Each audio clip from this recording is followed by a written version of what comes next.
Welcome, everyone. This is BitDevs Radio Hour number 4. It is Friday, December 5th. We're broadcasting live from ATL BitLab. That's Atlanta's Bitcoin and Freedom Tech community space. I'm Stephen DeLorme. I'm Alex Lewin. How you doing today? Doing well. I guess this is kind of going to be at least my Christmassy one. I don't think I'll be back on Oh, wow. the rest of the year. Am I doing solo episodes for the rest of the year? Yeah. Or I'll have to bring some other people on. That'll be cool. Yeah. There'll be the Alex fill-in. You'll have to take off your hat and give it to them, and they can wear your hat. I guess so. Yeah. Well, that's cool. We actually got, speaking of end of the year, we did our final Atlanta BitDevs meetup for the end of the year. Actually, last night, right? No, the other night, Wednesday night. Yeah. So that was the final BitDevs meetup for the year. There'll be, of course, a Atlanta Bitcoin holiday party this upcoming week, but it was a final BitDevs meetup. People were talking about the live stream and all that. Somebody suggested live call-ins, like, radio shows, how they used to do that. You don't get that much anymore. So I put a Riverside link into the community chat. If anybody wants to try a live call-in, we can see how it goes. I don't know.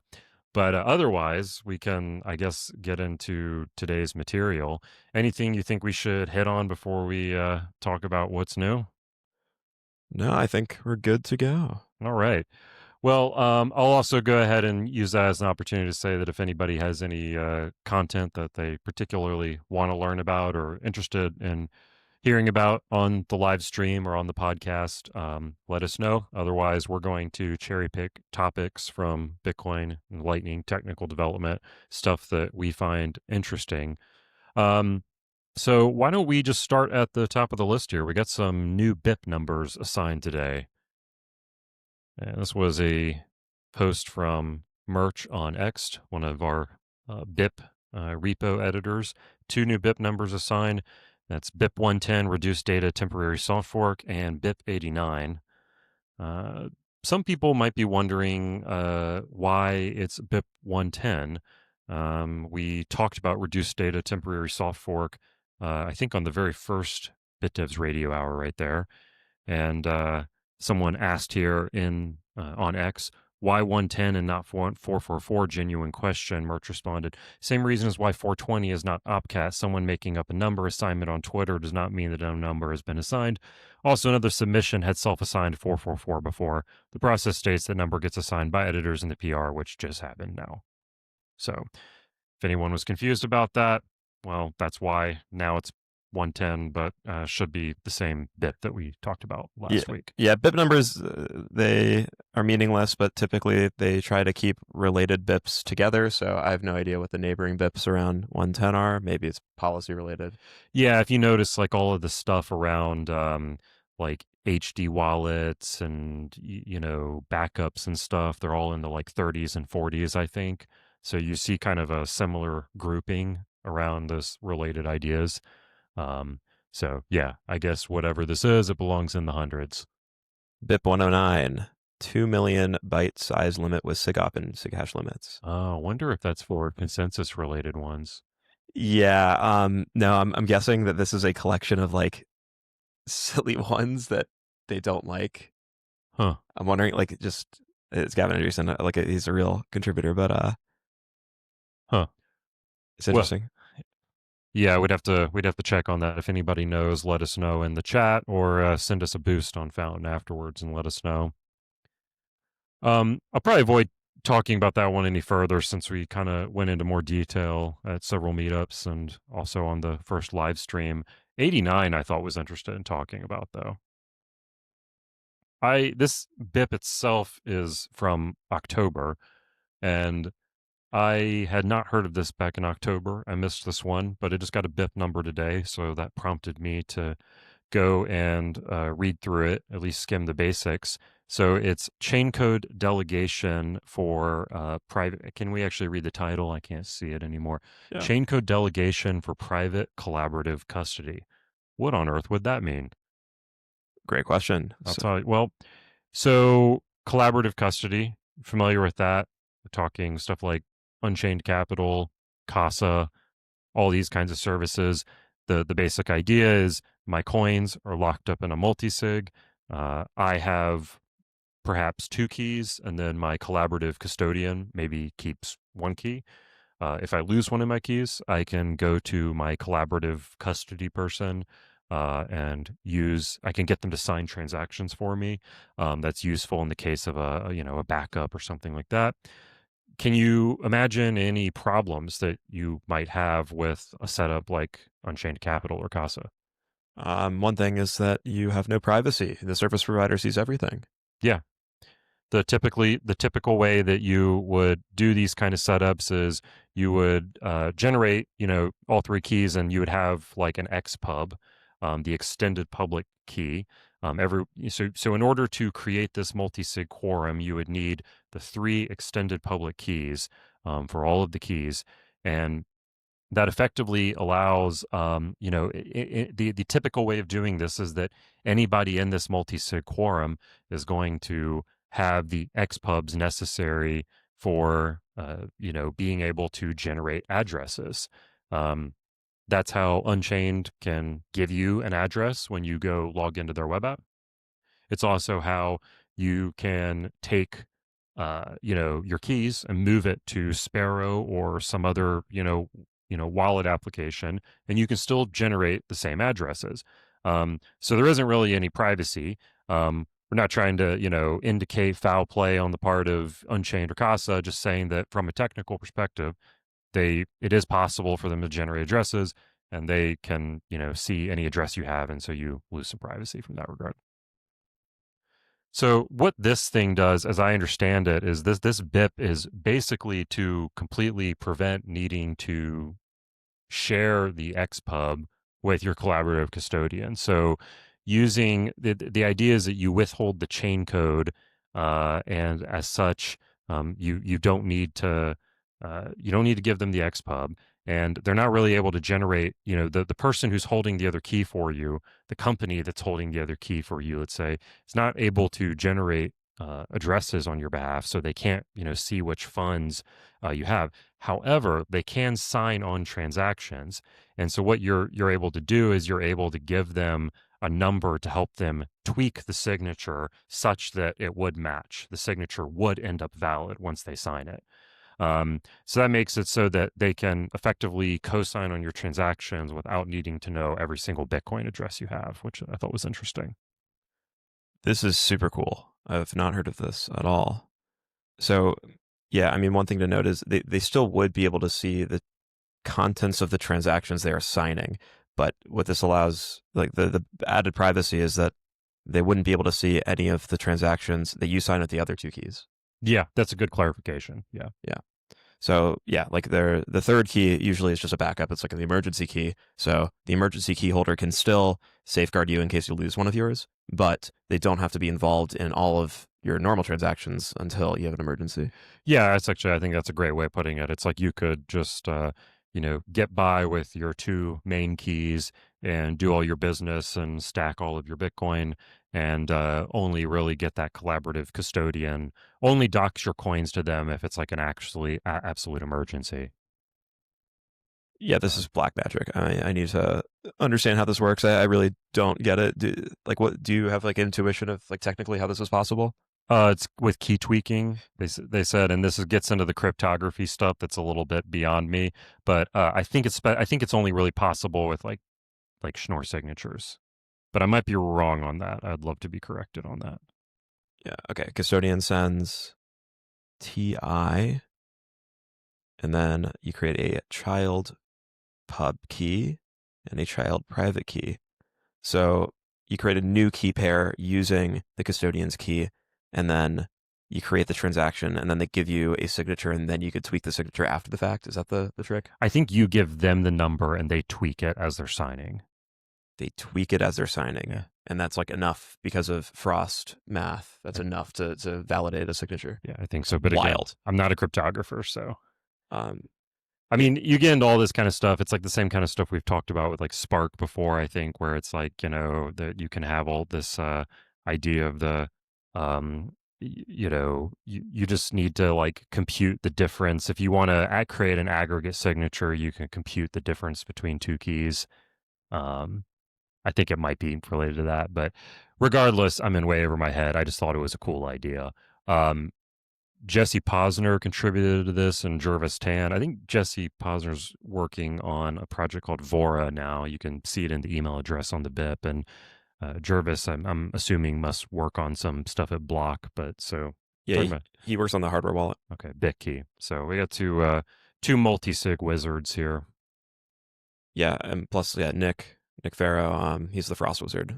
He works on FrostSnap, the Frost signing hardware wallet. Oh, those are those things you like click together. Yep. Or as Odell put it, the human centipede of wallets. The human centipede of wallets. Oh my god. All right. Well, this would be cool. We'll see if somebody implements it. Maybe Block will implement it. Yeah, I mean, it makes me wonder, just like creatively, like what else can we do with these blinded signing protocols?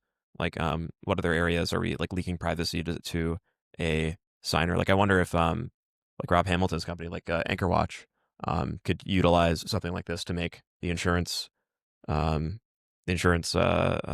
that they have more private. So that, like, yeah, you could still protect users and prevent them from losing their funds without seeing all of their transactions. Yeah. It's very cool. All right, let's move on to something else here.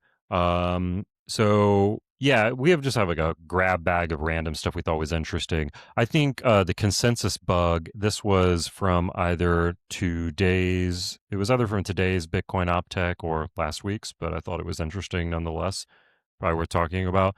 And I said consensus bug, don't freak out. It's not with Bitcoin Core, but this was an interesting delving post here. And this was it Bruno Garcia, I think was the name? Yeah. So Bruno is reporting a consensus bug on in Bitcoin. For anyone who's not aware, that is like the .NET framework Bitcoin. And I believe it's what BTC Pay Server uses. Because like all of that's written in the .NET framework.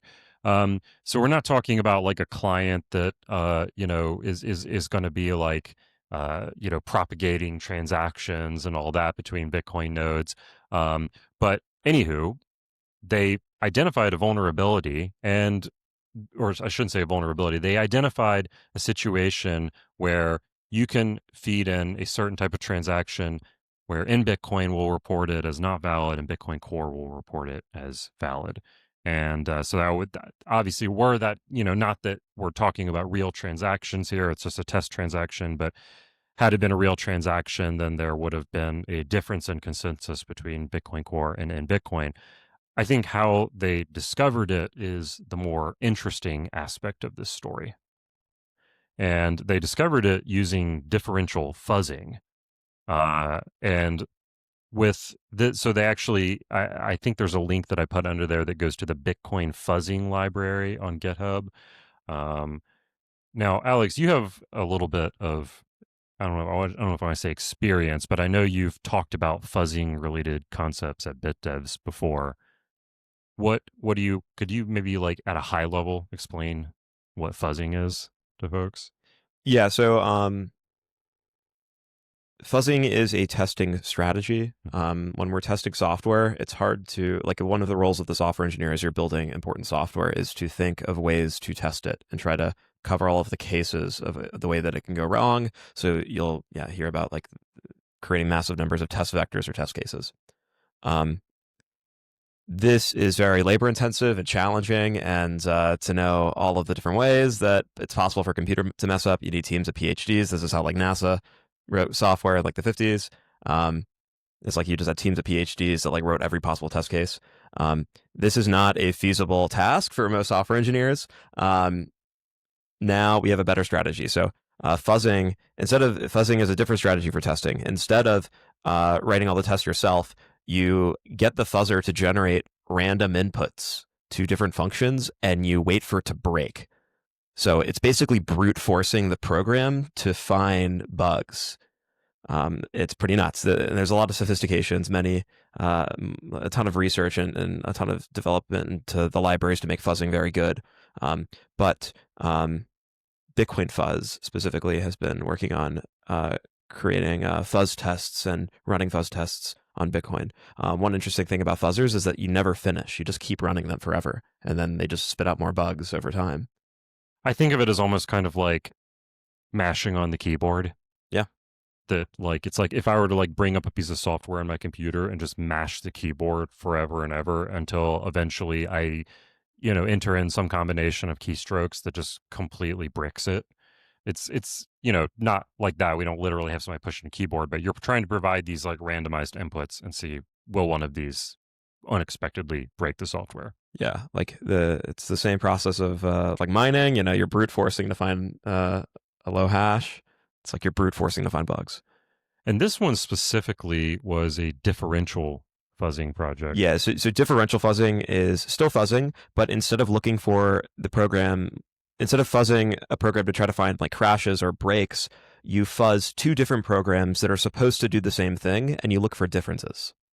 So this has been incredibly fruitful for in Bitcoin to test some of the other less popular implementations. They found like I think a couple dozen bugs in BTCD, which is what Lightning or LND uses as their Bitcoin backend. Yeah, they just found another one in Lightning. Yeah, it's super cool, super exciting. Yeah, important project. And I think some people from this team also were doing the lightning fuzzing thing too. Yeah, so Bruno, the guy who's leading, he's probably the single leader of the Bitcoin fuzzing project. He and a few of the Vintium students, like the young developers at Vintium and the Brazilian hacker program to build open source Bitcoin developers, they started a Lightning fuzzing project. And frankly, differential fuzzing, and it's called Lightning Fuzz. Differential fuzzing is probably more important for Lightning than it is for Bitcoin. Like, not that many people run the other implementations of Bitcoin, but there is a diverse set of Lightning nodes out there. I see. So, like, knowing the differences between LND and CLN and LTK and all the others, like that, actually has real material impact on users. Yeah, that's really cool. That's really cool. Well, I'm glad they're running that project and that they found something there. I'll probably avoid going into too much details about the and the actual bug itself because it gets a little deeper. Yeah, one other thing about like NBitcoin, so .NET is not a very popular choice amongst like hackers and developers, like just normal like people that we interact with a lot, like and people in open source. But .NET is still dominant in the corporate world. Like many, there's millions of .NET developers. So even some of the biggest Bitcoin companies that like work on like large Bitcoin solutions at like enterprise scale use .NET. For example, like Zebedee. Zebedee's a .NET shop. I'm pretty sure they used NBitcoin. So it's not like people aren't using these libraries. It's just a different kind of user. Yeah, and that's actually when we were at the Bitcoin Plus Plus in Berlin, the Lightning edition. I can't remember the name of the guy, but he gave a presentation on Nicholas, this guy. yeah, on no. There was I think there was a guy who was working on a .NET implementation of Lightning. It's this guy. No, that's the guy from BTC Pay Server, Nicholas Dorier. Oh, there's two Nicholases that work on .NET Bitcoin. Oh, okay. Yeah. No, that's Nicholas Dorier from BTC Pay Server right there. It's like NIK, I think, is the other Nicholas. But yeah, so but it's basically a project to build a Lightning node using .NET, and that was kind of like his justification too. He's like, in the enterprise world, you know, large corporations are not, building their stack in Rust; they're building it with .NET. Yeah, this Nicholas. I see. Yes, we have it up on screen. Nicholas Golin. Hopefully, I'm pronouncing that right. But yeah, and I think it's very early. I mean, I don't think it's like, you're not going to go and like start running a node with it today or anything. He's having to re-implement a lot of the bolt specs. But the theory behind it is, one, along the way, perhaps find inconsistency or, issues in the bolt spec. And two, end up with something that is in .NET and perhaps is a more appealing piece of technology to the corporate world. Yeah. Yeah, he makes a really compelling argument. He's given this talk a few times. He basically argues that one of the reasons why companies are often apprehensive to touch Bitcoin is for technical reasons, that their entire shop is .NET and these other tools, and Bitcoiners tend to care about languages they like, and they don't cater to these like large enterprise languages like like .NET or even like Java. Like there's JBitcoin is big, but not nearly as big as like the Rust Bitcoin scene. So yeah, super cool, very exciting. Let's go fuzzing. Yep. I think this is funny. Also, the timeline on the bug report is on October 23rd. Bruno reports the issue to Nicholas. On October 23rd, Nicholas confirms the issue. On October 23rd, he opens the PR to fix it. On October 23rd, the next release is released. So they fixed the bug. Bug report and cut a new release in one day. Yeah. Love it. Yeah, I mean, it is funny because usually with those kind of security timeline reports, it usually takes place over the course of like, a couple weeks or a month or something. Yeah, I mean, they're 100% just flexing in this, that like calling this a timeline and then putting the same date 4 times is just, yeah. It's very funny. Yeah. Cool.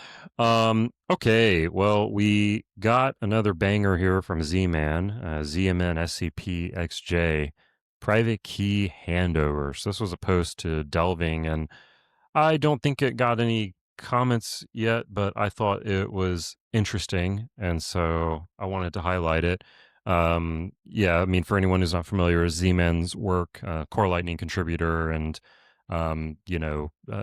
prolific writer, I guess you would say, in terms of writing ideas for the Lightning protocol. So the private key handover here, I'm gonna try and explain this the way that I understand it. So basically, you end up in situations with Lightning sometimes where one side of the channel is going to claim all the balance. And, an example of that is just like we've done a bunch of transactions on our Lightning channel. And, let's say all of the channel capacity is pushed to your side of the channel, Alex. And so the idea is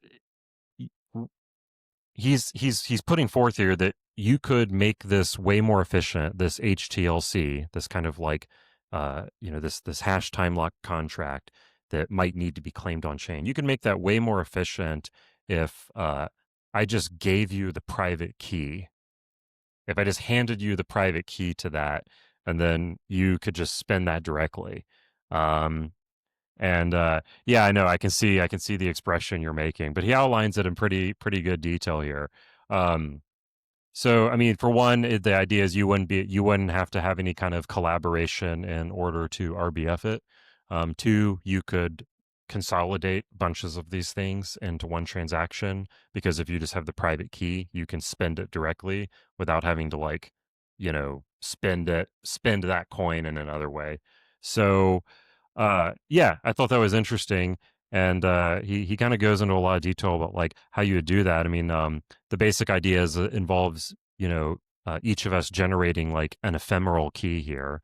That it's not the same as like my Lightning node's pub key, right? We would generate like an ephemeral key, and we would use that. This is only for Taproot, by the way. So this is only going to work with like Taproot HTLCs. But yeah, we would each generate this ephemeral key pair, and then once you give me the pre-image, I can safely hand over the private key to you, and then you can just spend that on your own without me. Yeah, this is cool. This sounds kind of like state chains. Like state chain payments are also executed by handing somebody a private key. Yes, it's similar in that it is a private key handover. I think it's dissimilar in that I don't necessarily know if it's this like Musig 2 contraption, but or like at least a Spark, it's like Musig inside of or Frost inside of Musig, or Musig inside of Frost. But yeah, the idea of applying it to Lightning is definitely novel. Yeah, so it was neat. Can you imagine any failure scenarios with this? I mean, handing a private key over the internet. I mean, we have end-to-end encrypted communication. I mean, that's basically what he says too. He just highlights it as a potential risk, that it does feel weird to just hand key material over the internet. Yeah. So what's the difference between like the Lightning we have today and what this would offer? Is there any like material benefits? This is more of an optimization, more than this isn't like I don't see this as being something that, re-architects the way that, all Lightning payments happen. This is more of an optimization that ekes more efficiency out of Lightning. It enables you to RBF a transaction more efficiently without needing to get my Lightning node involved. And then, like I said, it gives you some benefits in terms of being able to, consolidate these coins. You can basically just treat this thing like, the HTLC like any other UTXO, and you can consolidate these a little bit easier. Yeah, I mean, this is cool. It says you can get rid of anchors on Lightning channels. You can get rid of anchor outputs. Oh, which is cool. Like the reason why we have anchor outputs, like if you have a Lightning channel, there's two outputs that are obvious, one to you, one to me, as my channel partner. But there's two more outputs for each of us to fee bump via CPFP. There's 330 SAT outputs. This is a massive pain in the ass to deal with as a developer, especially if you're like really care about the accounting of your Lightning nodes and your Lightning channels, because you have to account for these 330 SAT outputs. So the numbers don't add up. They're off by 660 SATs. So yeah, no, I'm a fan of making the protocol simpler to deal with. yeah. See, and again, I think this would only work if the channel balance is like entirely on one person's side. But in that situation, yeah, I guess you wouldn't need an anchor. Yeah, in particular, the transaction to claim the lump fund does not need to have anchor outputs. The beneficiary can RBF the transaction to claim the lump fund even if the protocol has no support for RBF. Interesting. I mean, he makes it sound like you don't need anchors at all. Yeah, I guess so. I guess you would just use RBF. You wouldn't need to, because that's the thing, is that the anchors provide you a benefit. You can use child pay for parent for the transaction, so you would just have to rely on RBF without the anchor. Yeah, I mean, the reason why we can't use RPF today is because you need additional signatures. It would be an interactive process to RBF. Yeah. And because you have the key, like you have the private key, you can unilaterally exit without talking to your channel partner. So you could unilaterally RBF, not just because you have a signed transaction, but you have the ability to sign future transactions. Yeah. You actually have the key. Yeah, that's cool. That's really interesting. Yeah. That's a good way of putting it. Yeah. So this is cool. We'll see what happens. He's so verbose. Yes, he is very verbose. But I gotta say, I like his writing style. I like when he goes on the mailing list and, he begins like a post with like, "Good morning, everyone." And, like he's very polite and formal with the way he speaks. Yeah, I remember when I was first getting into Bitcoin and Lightning, like I was following the Lightning Does mailing list, and I was marveled at Z-Man. I thought he was like this coolest person ever, just like a cryptographer on the internet by some pseudonym. And he's like putting these crazy ideas about cryptography and distributed systems. It was just beautiful. So it's cool to see him still doing it. Yeah. All right. So we're nearing kind of the end of our show here. We got two more things to cover. We're gonna leave behind the intense cryptography and consensus stuff. Let's talk about a little bit of non-Bitcoin stuff. Critical security vulnerability in React server components. Yeah, this is huge. Yeah. Shout out to Nitesh from ATL BitLab for notifying, and being the champion for getting everybody to update their projects. Yeah, super scary. How many projects did you have to update immediately? I don't know if I should disclose that on a live stream. Wait, they're all upgraded though, right? Yeah. Or how many personal projects that you have publicly? Yeah, if I told you that, I'd have to kill you.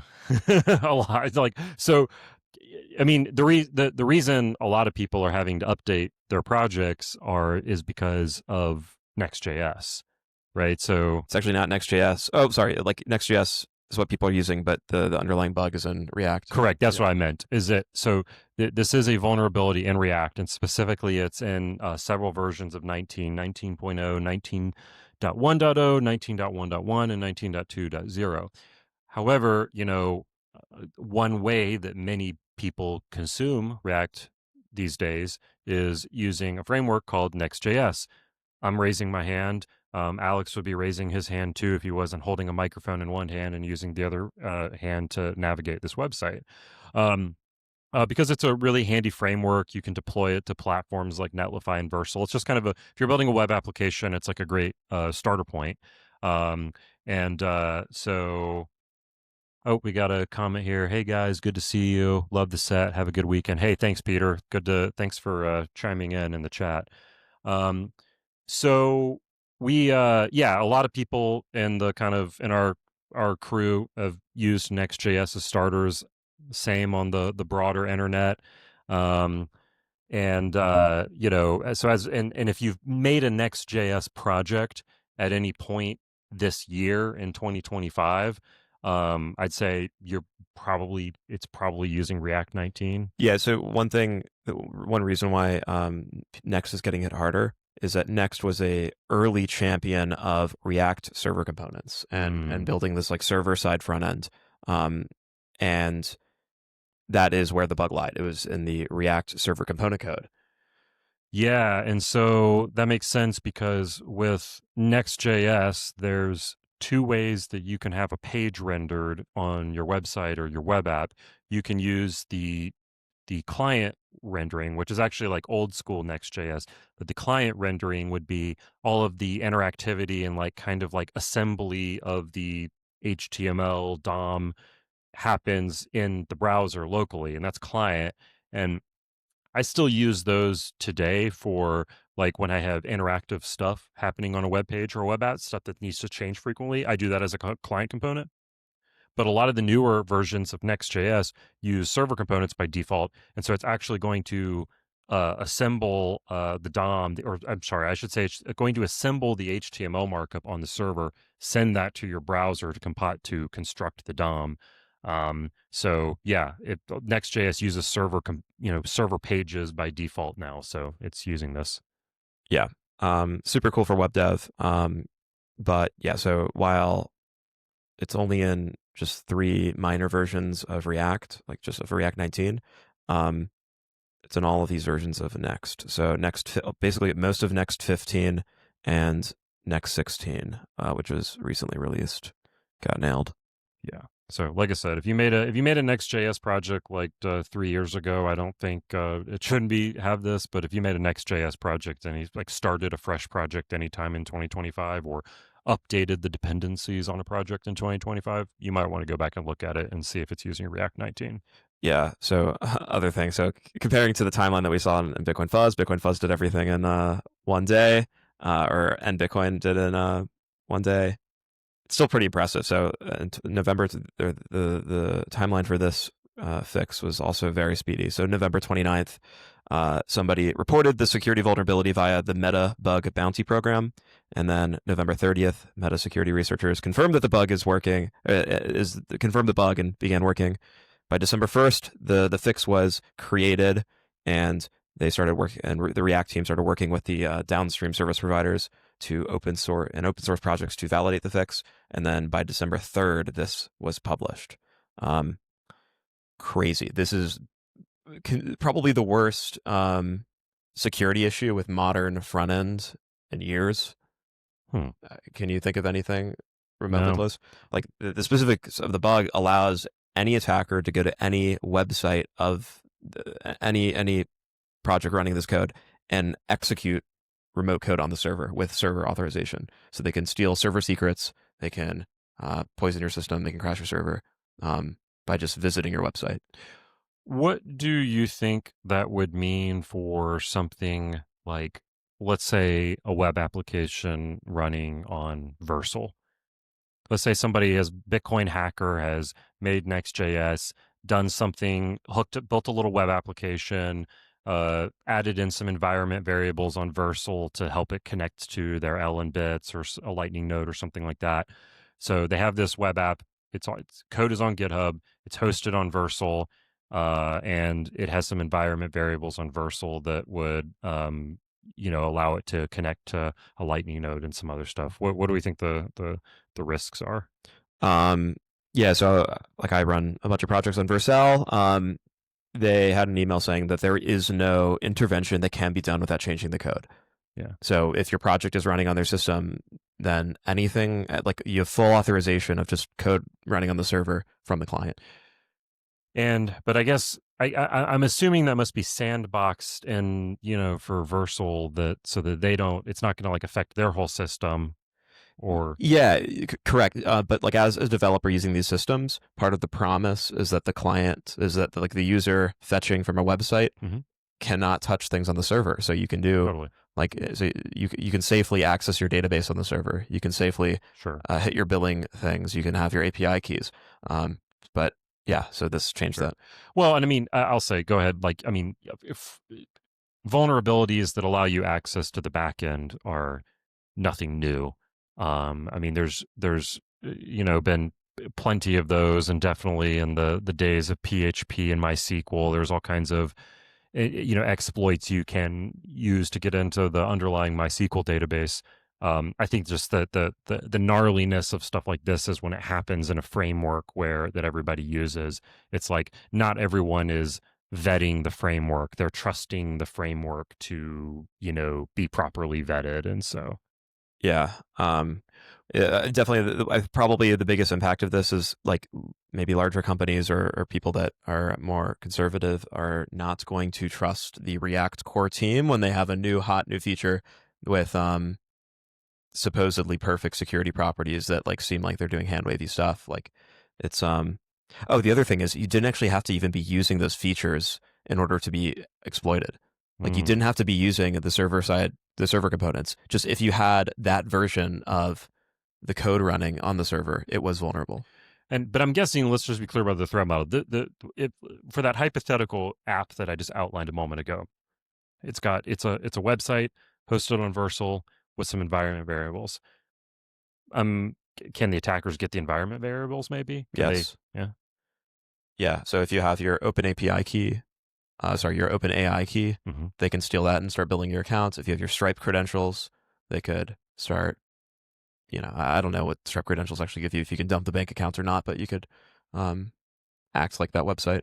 Yeah. Sure. So Scary stuff.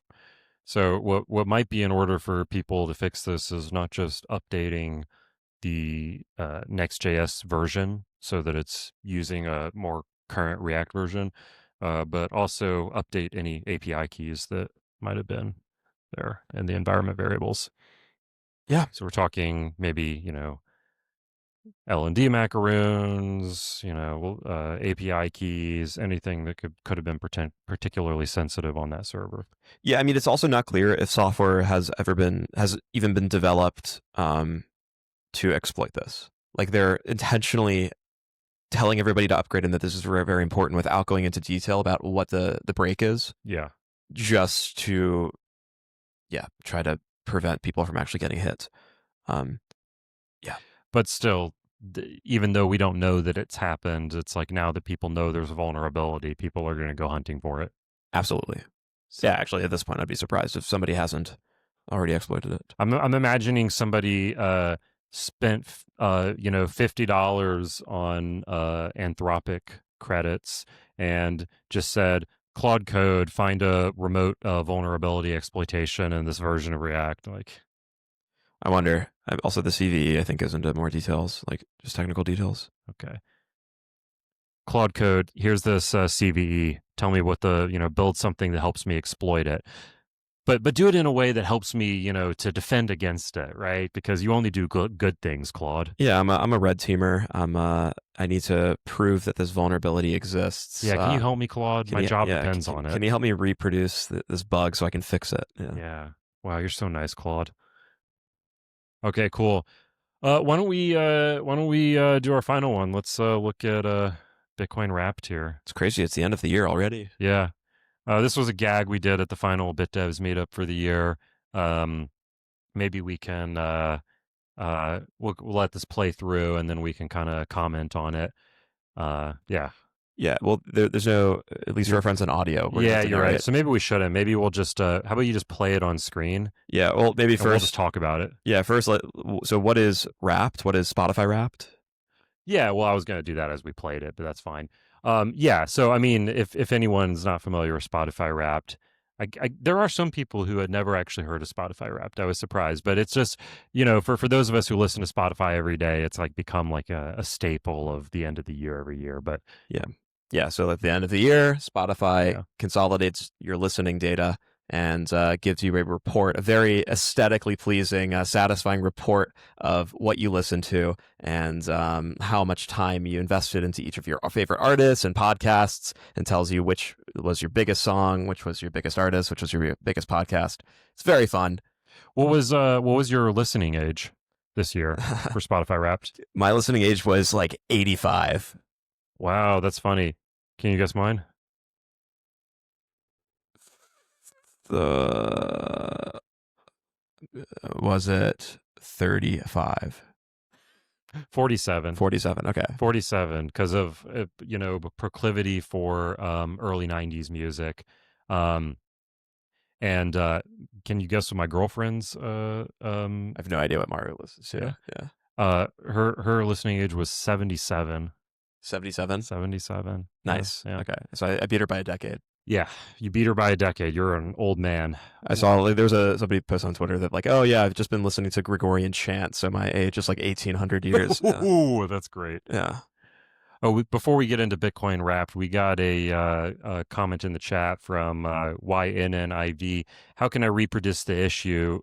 Quote, how can I reproduce the issue? This CVE gets you what you're looking for 90% of the time. So, yeah, I think it's kind of affirming. Thanks for that comment. I think it's kind of affirming what we were just saying is if you hand a CVE to an AI and say, how can I reproduce this issue? You'll probably get it.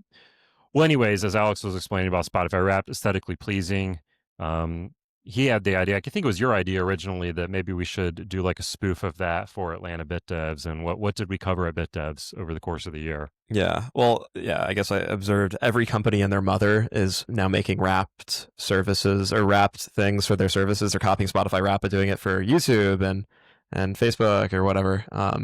So there's a million wraps out there. Why not one for Bitcoin? Yeah. So I actually found a wrapped generator that somebody had made for 2024, and I tweaked it for 2025, and did some light composition of everything in After Effects and all that. We came up with this. I sent an AI crawling the BitDevs website to find everything that we covered, and it found some interesting stuff. I ended up having to write a lot of this on my own, but it's funny. Yeah, I said, yeah, it would be too ambitious on a Tuesday. I said it would be too ambitious to ship this by Wednesday, the meetup tomorrow. And then you said, hold my beer, and like in 90 minutes it was done. Well, it was a fun project. What I spent the longest on though was actually just sourcing the content. I'll go ahead and highlight some of the stuff we're looking at on screen for those that are listening to this later. So it's like, oh, your 2025 Bitcoin Wrapped is here, and then the first one is first we did some stats on the meetups and how many meetups we did and all that kind of stuff. But the very first slide after that is about covenants. That was our song on repeat, and I actually needed ChatGPT deep research identified this for me, that it was on every single Socratic seminar for the entire year. Something about CTV or CSFS or op template hash. So covenants, recurring conversation of this year. And I'm hoping in 2026, as a Bitcoin community, we can find some kind of rough consensus. Yeah, I gotta love delusions of grandeur. What else? We talked a lot about quantum. That was another hot topic this year. And I feel like we didn't go deep enough into the specifics of quantum. We did shout out to Andreas from our community who did a really great quantum talk. Yeah, I mean, that was one of my favorite talks of the year. And he went as deep as anybody could possibly go for our content or for our audience. But we might need to go even deeper next year. We'll see.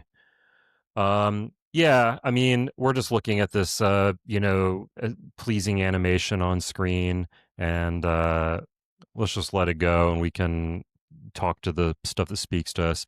Guilty pleasure, government, and regulatory issues. Yeah, I mean, it feels like we've crossed the threshold of legitimization. Like Bitcoin is no longer niche. Like if you think it's niche, then you're a boomer at this point. Like everybody knows it's the future, and everybody knows it's happening. It's just a matter of how much you pay attention to it. Yeah. So that's kind of cool. Like, I mean, ETFs have made a ton of progress. That's I think a big macro thing. Yeah. Yeah, and so there was content for that to discuss at every Socratic seminar. Yeah, another thing that we didn't talk about, but the proliferation of Bitcoin treasury companies. This was like probably like the highlight of the year for non-technical people. Is like the just the yeah the idea that MicroStrategy's concept is replicable, and people tried to to repeat it. Yeah, Yeah, there's Bitcoin. a lot of them. I mean, even just yesterday, there was, I think it's called the Bit, not yesterday, but sometime in the past week or so, the Bitcoin Infrastructure Acquisition Corporation by Ryan Gentry. And I think they did an IPO or something. Is that different from Mahler's thing? Yeah, I think Mahler's thing was like the 21 Corporation or something like that. It had some. Yeah, CEP officially like signed the documents and announced that they were converting to 21. So CEP was being shut down, and 21 is going Yeah, to take over their. this is different. This is the Bitcoin Infrastructure Acquisition Corporation. What is that? Details forthcoming. It's something Ryan Gentry's been posting about on Twitter, and I think it was like an IPO or something. It's pretty wild. Jeez. Okay. Yeah, but we'll see what they end up doing. I mean, I guess my hope there would be is maybe we would see some investment going into things other than just holding Bitcoin. What do you mean? I mean, I would love to see more stuff on the infrastructure layer. Like, we should see, treasury companies should be Lightning service providers, in my opinion. Do you think that's happening? I think Liquid is kind of doing maybe LQWD or whatever. I think I've heard that's a little bit of what they're doing. I mean, they do offer Lightning services, but I think I've heard that their kind of value add is more like being a treasury company. But I think there should be more of that. Yeah. Anyways, Long topic. Yeah. yeah, I'm skeptical. that's fine. Maybe we'll debate that another show. BitVM, a lot of that content this year. I mean, we didn't go deep into BitVM, but it just kept coming up. So the one Socratic that you missed that I led, we went deeper into like BitVM 1, 2, and Oh, 3. nice. Okay. But yes, we have more to learn. We'll see if all of that materializes. Yeah. Top new genre, forking. 2 software proposals this year. No, way more than that. Well, two big ones. Two ones two that big ones. Yeah, maybe there's 1,000 variants, but Yeah, sure. what was the second one? At least what I put on the list was CTV plus CSFS and RDTS. I don't personally consider RDTS reduced data temporary soft fork. I don't personally consider it like super serious, but it had a lot of conversation and mind share. So that's why it got a lot of. Yeah, I mean, there's also like op template hash technically is a different software proposal. I guess by software proposal, I meant more like something like, hey, we actually like want to start talking about making plans to do this. Yeah, no, I think these are definitely the two biggest ones Yes. that got the most attention and support. Yes. I mean, no, thank you for that clarification. Good point. Yes, anything that is like a new opcode is going to be a consensus change. And that consensus change necessitates a fork. So yes, anytime somebody proposes a new opcode, you're kind of talking about a fork. Difference what I'm talking about is this year we saw some proposals that it's like, hey, here's 40 or however many of us signing a letter saying we think this needs to happen, or the RDTS of there's this kind of push on the Twitter plebiscite to get that thing to happen. So it was those were actual discussions around, hey, we should have a fork. Cool. Do you have a favorite? Favorite topic from this, or favorite thing of the year? Top 5% of hackers. Lana continued to, rack up a lot of hackathon wins, and not only proud of just the wins from the community, but also the people who made projects. Just first time hackers, people building stuff. That was really cool. Yeah, absolutely. We got in the chat here from we got in the chat a yes please for I think debating the treasury companies should be Lightning service providers. Sweet. Yes. Well, cool. We're a little bit over the hour here. I think we need to go ahead and wrap up today to get on with our weekend. What do you think, Alex? Is there any final comments we should make, address before we wrap Um, it up? Yeah, thanks for your support. We in the first few episodes we got some nice comments from people. If you have ideas for us or suggestions of how to make this show better, more valuable to you, that's all very much appreciated. Please share this with a friend, and keep this going. We're gonna keep trying to do this every week. Yeah, this is my last show for the year, but probably. But yeah, it's been great. I will see everybody in 2026 for another amazing year. Yep, and find us, look us up on Fountain, send us a boost there if you like the show. Just search for ATL BitLab. That's ATL BITLAB. Just look for ATL BitLab on Fountain, and you can boost in the show there. This will be Alex's last show for the year. We'll see him again after the new year, but will try my best to keep things running along over the next couple weeks here, but you never know. I might be off too. So we'll see how it goes. But regardless, we'll see you next time, everybody. And thank you very much. See ya. Catch you later.